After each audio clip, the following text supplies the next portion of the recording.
Hello friends, आज हम पढ़ने वाले हैं क्लास 10 आरबीएससी चैप्टर नंबर 9 प्रकाश। प्रकाश क्या होता है? प्रकाश ऊर्जा का एक फॉर्म होता है, एक रूप होता है। प्रकाश 7 रंगों से मिलकर बना होता है, बैंगनी, नीला, आसमानी, हरा, पीला, नारंगी और लाल। पृथ्वी के ऊपर जो मुख्य सोर्स है, मुख्य स्रोत है, वो है सूर्य प्रकाश के लिए। जब प्रकाश किसी वस्तु के ऊपर गिरता है तो उसमें हमें 4 कंडीशन बनती है। कौन कौन सी कंडीशन होती है? पहली कंडीशन है कि प्रकाश किसी भी वस्तु के आर पार निकल जाए, तो इस वस्तु को हम बोलते हैं पारदर्शी। जैसे कि आपके पास ग्लास हो गया, ट्रांसपेरेंट ग्लास, पारदर्शी ग्लास होता है, उसमें क्या होता है? प्रकाश सीधा आर पार निकल जाता है। दूसरी कंडीशन होती है अपने पास में कि वस्तु द्वारा प्रकाश का कुछ भाग अवशोषित कर लिया जाए और कुछ भाग परावर्तित कर दिया जाए।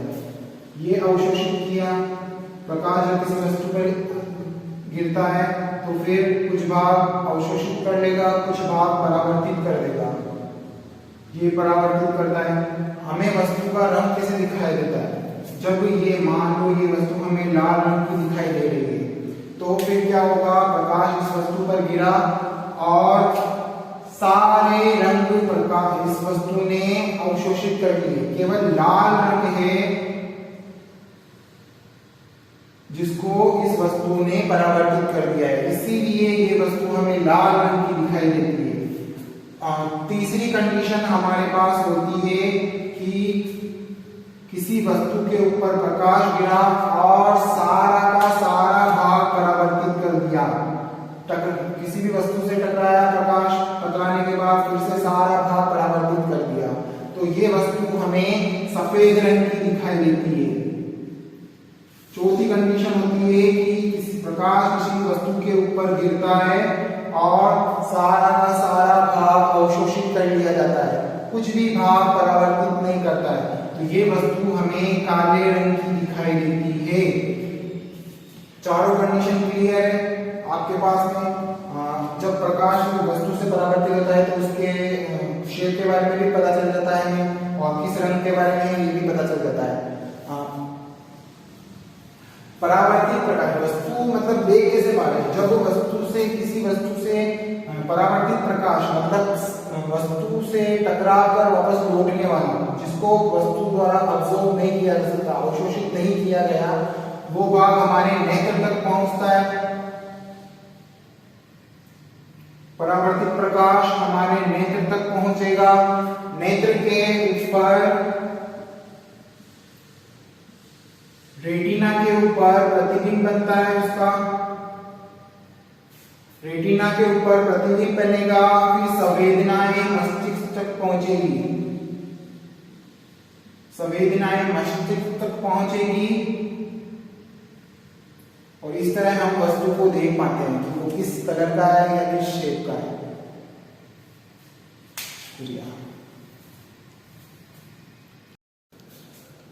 अब हम बात करते हैं प्रकाश गमन किस तरह करता है। गमन मतलब एक स्थान से दूसरे स्थान तक किस तरह पहुंचता है।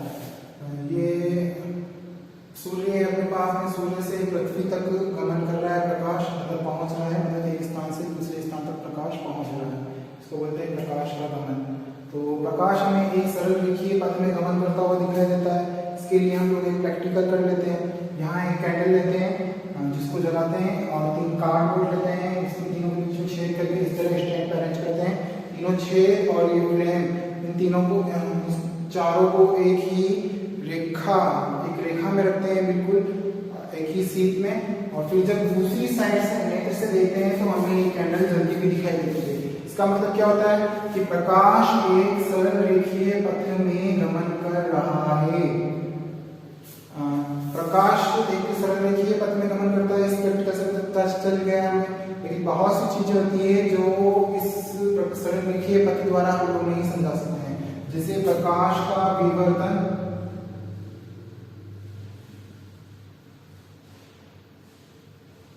या फिर प्रकाश विद्युत प्रभाव,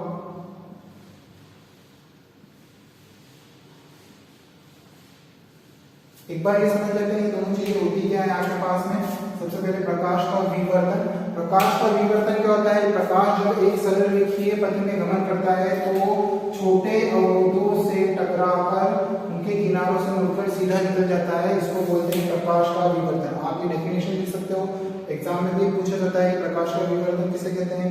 तो यही डेफिनेशन है आपके बारे में पास कि प्रकाश जब एक सरल रेखीय पथ में गमन करता है तो छोटे अवरोधों से किनारों से टकराकर मुड़कर निकल जाता है, इसको बोलते हैं प्रकाश का विवर्तन। एक बार समझा देता हूँ ये क्या होता है। जैसे प्रकाश आपके पास में गमन कर रहा है, यहाँ छोटे छोटे कण होते हैं आपके पास में, कितनी बार देखा होगा आपने।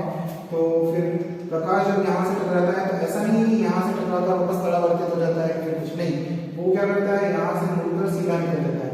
यही चीज आप ब्लेड के साथ में देख सकते हो। ये ब्लेड जो होती है आपके पास में, इससे प्रकाश टकराएगा और उनके किनारों से मुड़कर सीधा निकल जाएगा, इसको बोलते हैं प्रकाश का विवर्तन। प्रकाश विद्युत प्रभाव क्या होता है आपके पास में? प्रकाश विद्युत प्रभाव क्या होता है? जब एक उच्च आवृत्ति का प्रकाश जो होता है वो किसी धातु की प्लेट पर गिरता है, धातु की प्लेट पर गिरता है, उच्च आवृत्ति का प्रकाश किसी धातु की प्लेट पर गिरता है तो वहां से इलेक्ट्रॉन उत्सर्जित होने लगते हैं।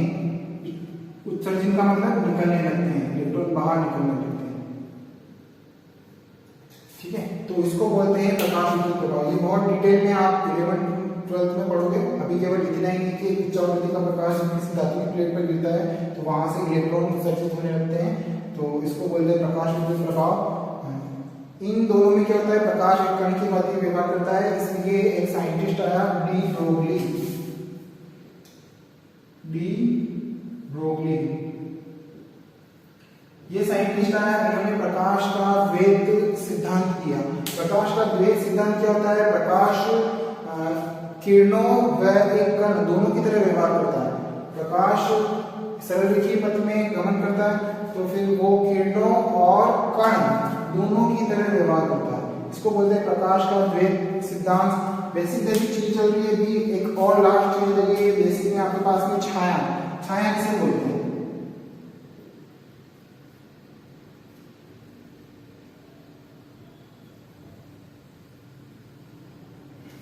जब प्रकाश किसी अपारदर्शी वस्तु, अपारदर्शी वस्तु मतलब जिससे प्रकाश आर पार नहीं हो सकता है, तो प्रकाश जब प्रकाश किसी अपारदर्शी वस्तु पर गिरता है तो छाया का निर्माण होता है। यही आपकी डेफिनेशन है, ठीक है। क्योंकि प्रकाश इसके आर पार नहीं निकल पा रहा है तो फिर प्रकाश की छाया बनती है।